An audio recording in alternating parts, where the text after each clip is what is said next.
This week on The Week Ahead, we look at the president's plan to cut the deficit and cut a lot of paychecks.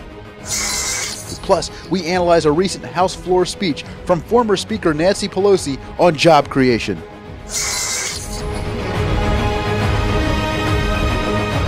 Welcome to The Week Ahead. I'm Frank McCaffrey.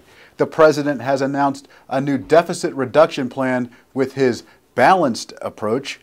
It calls for $2 trillion in entitlement cuts and, of course, $1.5 trillion in tax hikes. Here's a clip from the announcement in the Rose Garden. We can't just cut our way out of this hole. It's going to take a balanced approach. If we're going to make spending cuts, many of which we wouldn't make if we weren't facing such large budget deficits, then it's only right that we ask everyone to pay their fair share. And that's why this plan eliminates tax loopholes that primarily go to the wealthiest taxpayers and biggest corporations. Tax breaks that small businesses and middle-class families don't get. ALG President Bill Wilson joins us now. Bill, this is your chance to say, "I told you so." Well, you can say "I told you so," and it's sadly predictable. But it's particularly sad for the small business people and the unemployed in the country because the Obama plan will do nothing except make a bad situation even worse. Take $1.5 trillion out of the economy now, out of the private sector, and put it into the government. And what will they do with it? Well, they're going to spend it all now on another round of stimulus. We've been through 3 rounds of stimulus so far.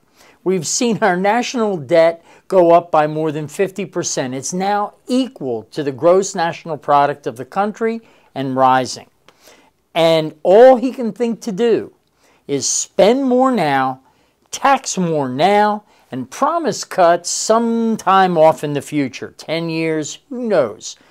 We all know those cuts will never come. They never do. And so if Obama wants any credibility on anything he says, cut one program, one department, one agency, one bureau, eliminate one thing. They can't do it. And so until they can prove that they're serious about getting the government's fiscal house in order, then nothing they say should be given much time or consideration. Thank you very much, Bill. Former House Speaker Nancy Pelosi has been a supporter of the American Jobs Act. She spoke about it on the House floor.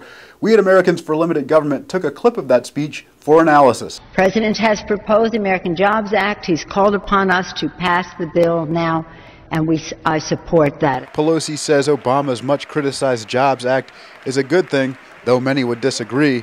She then wondered why the right wasn't trying to pretend government regulation creates jobs. That our nation's top priority must be the creation of jobs and the economic growth and security.